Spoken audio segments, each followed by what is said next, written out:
Greetings and welcome back to CS195 Web Development. This is still week 8, Intro to JavaScript. Last lesson, finding multiple DOM elements by tag name and class, right? So we did ID, that was last lesson. That allows us to find one because that's what ID is. Just like you would with style, find that one ID, do it in JavaScript. Well, what if you want to do all of the class, or you want all of the paragraphs or H1s, kind of like, again, you can do in CSS. Now, we're not going to get into some of the more advanced selectors. You can definitely do some research on them. We'll probably have some videos up for you. But this is important. Class is a big one I use, and sometimes elements as well, but mostly class. So this should kind of give you a good rounding of being able to select what you need to select. Easiest thing is to just give it an ID, but select what you need to select, and then next week we're going to learn about changing what you need to change, and then finally adding event listeners. So our objective is to understand how to select an element by its class using JavaScript, and then at the end to be able to demonstrate this by selecting multiple elements and then changing them just like we did the inner HTML of them. One thing though is this is going to require a for loop, so do be prepared that we're going to get back into some actual programming. We kind of went over variables a little bit, but we're going to actually need some programming to do this and remember how to do loops in JavaScript. So watch the video and they'll try it out. I'm back with my webpage about dogs that I'm slowly but surely turning into a webpage all about cats instead. Now, the next thing I want to do is to change all instances of the word dog into the word cat and leave the rest of the text the same. Another good use of the span tag. How could I do that? Well, we found the heading by ID, but we can't find these dog words by ID because there are multiple of them, and we know we can only have one element with a certain ID on a page. Well, let's look at what else is similar about them. Each of them are surrounded by a span tag, and for each of them, that span tag has a class of animal. So we could either find all the span tags or find all the tags of that class. And now I'll show you how to do either of those. Let's start with finding all the span tags using a new method, document.getElementsByTagName. Let's go down to our script tag and add a new variable, var name else equal. Notice I put an S at the end, and that helps remember that I'm storing multiple elements in this variable, not just one. Now I'm going to use the method document.getElementsByTagName. And now inside here in the parentheses, I need to pass it an argument, which is a string, which should be the tag name. And the tag name is whatever between the angle brackets. So in this case, the tag name is span. Beautiful. Now, how do I check if it works? Do you remember what we did before? Console log. Da-da-da! Console.log. So we type console.log. All right, so you're going to notice that this is a little bit different. If you remember what an array is, this is what I like to call an array-like object. There's multiple pieces to that because there's more than one of them, right? So remember before, it just literally had the HTML code there. Well now, because there's 3 of them, it has 3 spans inside of it, which is important because we can't just do name else.innerHTML because which one is it going to do the inner HTML on? So let's figure that out. And now before you check, let me tell you something about what you might see in your console. Just told you about, but that's okay. Different browsers will represent the elements in the console in different ways, since the variable that you're logging out isn't just one element. It's actually an HTML collection, which is something that's a lot like an array, and it lets you access elements by index using the bracket notation and find out how many elements are in it. So your console might show you something that looks like an array that you can expand and see all the elements, or it might show you something that looks like the HTML for all 3. Now, pause the talk through and see for yourself what your console shows. Looks like an array.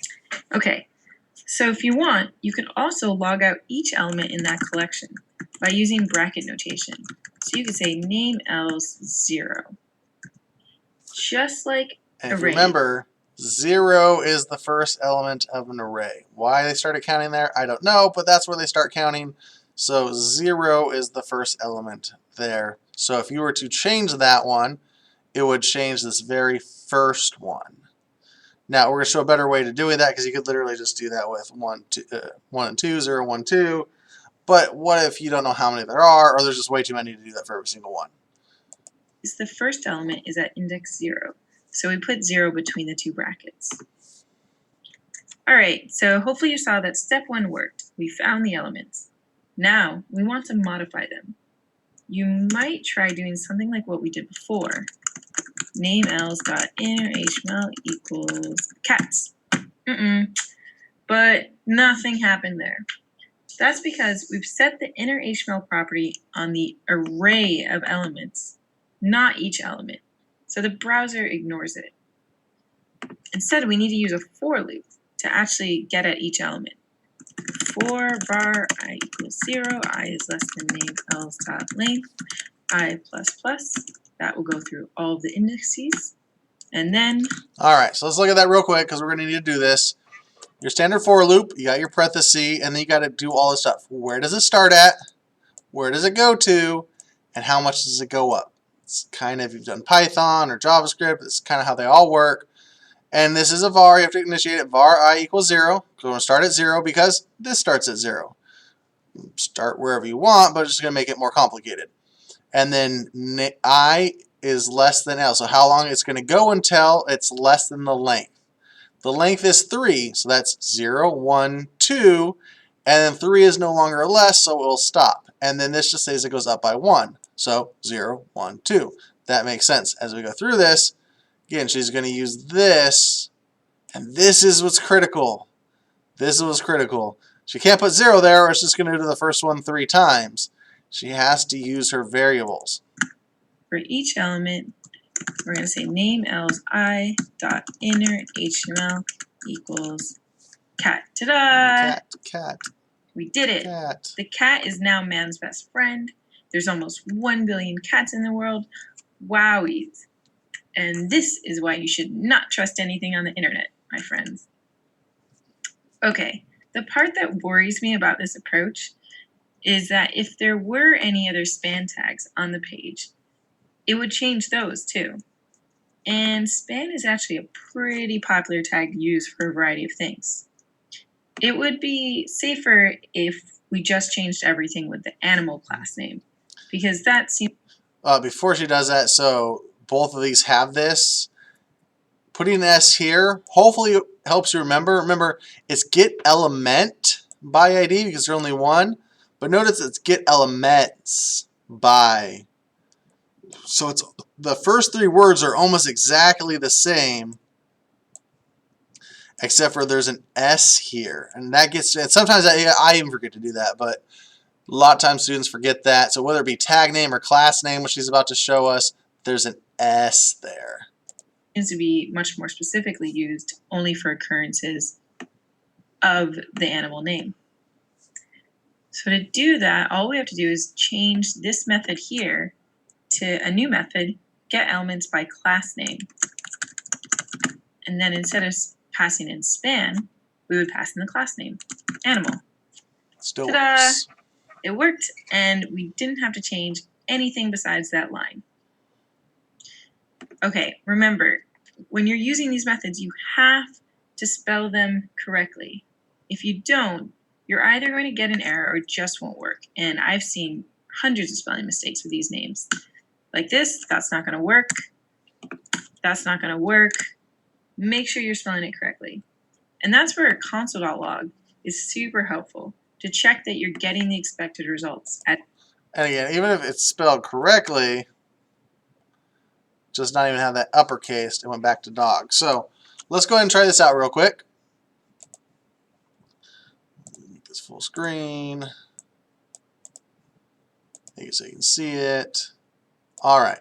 So now we have a class.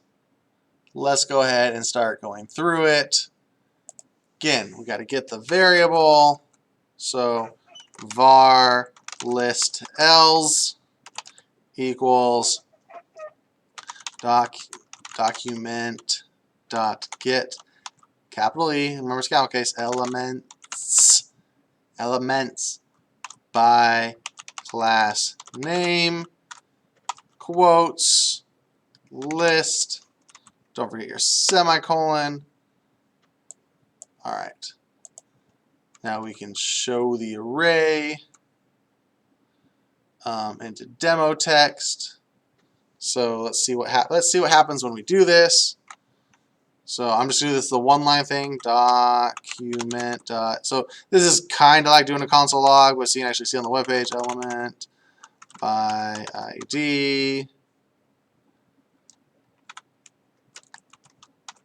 and it's demo dot inner HTML equals, and then list else. Again, like it says, it's an object collection. All right, so this is what happens if you don't do this. Now, again, we could do the, if I do 0,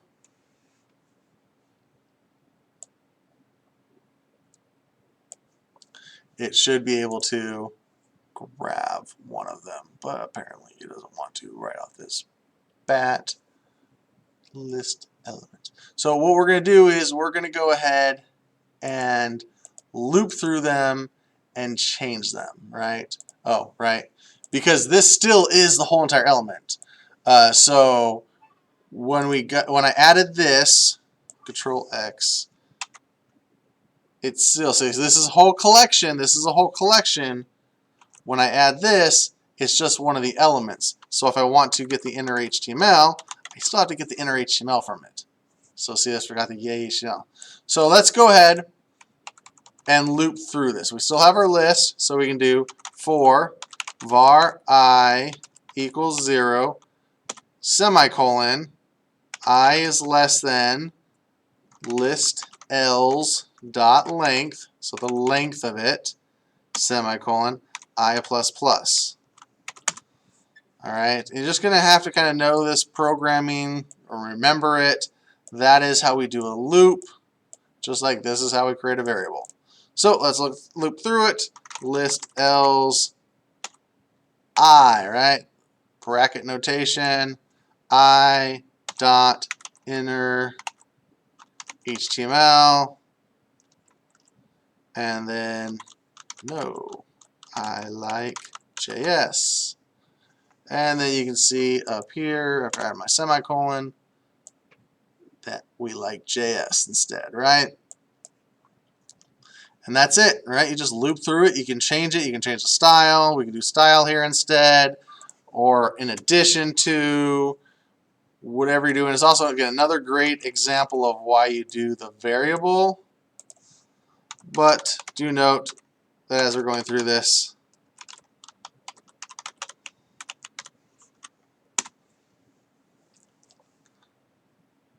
that we're about to learn how to do these additional things. And some of them have more, right? It's just .inter.html, but this is .style. Then what are we changing about the style? Color, and then we can do equal sign. So we won't spend too much time on that because that's pretty much what all next week is about. But that is how you loop through everything. So with that, have a great night. We'll see you next lesson.